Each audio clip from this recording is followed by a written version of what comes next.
आप सभी को प्रणाम। बहुत ही महत्वपूर्ण बात है, इस वीडियो को बिना लाग लपेट के समझिए और देखिए। आखिरी बार बना रहा हूँ, ठीक है।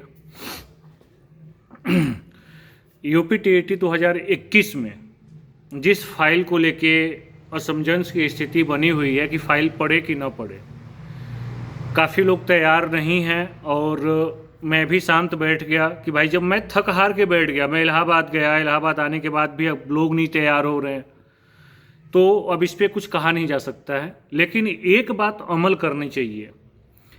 2 4 5 लोग एकदम लगातार एक्टिव हैं कि नहीं सर पढ़ जाए, मुझे लगातार फ़ोन भी कर रहे हैं। तो मेरे दिमाग में एक बात का आइडिया घूम रहा है और ये इस बात पे ना वकील साहब से भी चर्चा हुई। ध्यान से समझिएगा, जो यूपी टीईटी 2021 का जो कॉमन नंबर हम लोग जीते हैं वो सिंगल बेंच में और डिवीजन बेंच में अनिल भूषण चतुर्वेदी से हम लोग जीते थे। एक बड़ा उलट फेर हुआ है। आपके आयोग में जो सचिव चतुर्वेदी जी थे, अब वो उस विभाग से हट गए। बात को ध्यान से समझिए। जिस अनिल चतुर्वेदी जी से हम लोग लड़ाई लड़ रहे थे और जिन्होंने टसन पाल रखा था कि कुछ भी हो जाए हम छात्रों को नंबर नहीं देंगे, वो चतुर्वेदी साहब बदल गए हैं और आपके आयोग के नए अध्यक्ष बने हैं। और आप सबको पता है कि अपने आयोग का एक नए अध्यक्ष नियुक्त हुए हैं। पता नहीं डीजीपी से, पूर्व डीजीपी हैं वो, इनकाउंटर स्पेशलिस्ट है, इस समय उनकी नियुक्ति हुई है। अभी हाल ही में उनका नियुक्ति हुआ है, वो अध्यक्ष बने हैं। तो मैं ये कहना चाहता हूँ, और वकील साहब से भी इस पे चर्चा हुई और कुछ 2 4 लोग हैं उनसे भी ये चर्चा हो चुकी है कि जो नए अध्यक्ष हैं, हमारी लड़ाई पिछले अनिल चतुर्वेदी जी से थी। वो टिके हुए थे कि हम कितना भी हार जाएं हम मानेंगे नहीं, कोर्ट में लड़ाते रहेंगे, छात्रों को नंबर नहीं देंगे। हो सकता है अगर इस केस को हम लोग कोर्ट में ले जाएं, मतलब हम लोग ऐसे गंवार तो हैं, अरे केस हम लोग हारे थोड़े हैं, केस हम लोग जीते हुए हैं, वो भी सिंगल में जीते हैं, डिवीजन में जीते हैं। और हमारे अपने आयोग के नए अध्यक्ष नियुक्त हुए हैं। अगर ये मामला कोर्ट में जाता है तो अनिल चतुर्वेदी साहब को हम लोगों से, छात्रों से टसन था। ये जो नए अध्यक्ष हुए हैं इनको टसन नहीं है। संभवतः हो सकता है कि इस मामले को वो देखें। अरे भाई, जब कोर्ट में रिट दायर होगी, रिट दायर होने के बाद उनके पास नोटिस जाएगा तो खुद ही देखेंगे कि क्या मामला है। उनको भी तो पता चलेगा ना कि 2021 वाले मामले पर 5 वर्ष से छात्र लड़ाई लड़ रहे हैं और सिंगल और डिवीजन जीत भी चुके हैं, उसके बावजूद भी नंबर नहीं दिया गया। ये नए अध्यक्ष नियुक्त हुए हैं। हो सकता है, देखिए सरकार तो वही है और इस सरकार के द्वारा ही उनकी नियुक्ति हुई है, मैं इससे नहीं हट रहा हूँ।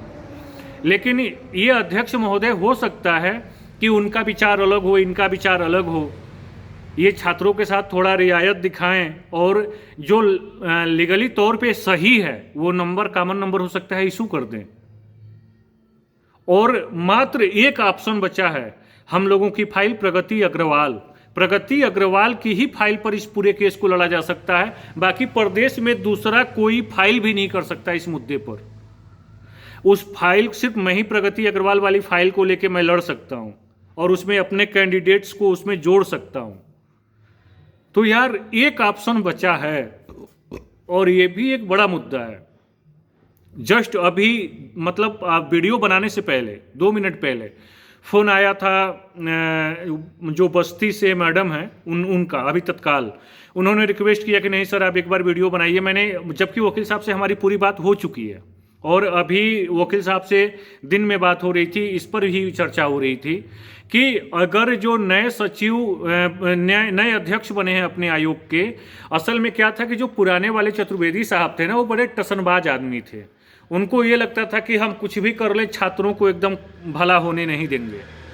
लेकिन वो चतुर्वेदी साहब इस विभाग से ख़त्म हो गए, वो चले गए दूसरे विभाग में, उनका ट्रांसफ़र हो गया और अपने आयोग के नए अध्यक्ष नियुक्त हुए हैं। हो सकता है कि ये अध्यक्ष, ध्यान से समझिए आप लोग, जरूरी नहीं कि हर अध्यक्ष उन्हीं की तरह, मतलब आधे दिमाग का आदमी हो। वो तो आधे दिमाग के थे, इसमें कोई शंका नहीं है। छात्रों से टसन पाल के रखे थे, 2-2 बार केस सिंगल डिवीजन हारने के बाद भी कह रहे हैं कि हम नंबर नहीं देंगे। ये अध्यक्ष नियुक्त हुए हैं, शायद ये चीज़ों को देखें, समझें, लॉजिकली सही लगे तो हो सकता है ये आर्डर दे ही दें। तो मतलब कहीं ना कहीं चांस ज़्यादा है। इस उम्मीद से और इसी उम्मीद पर आज मैं ये वीडियो बना रहा हूँ। तो मैं उम्मीद करता हूँ कि इस बात को आप लोग समझेंगे। जय हिंद।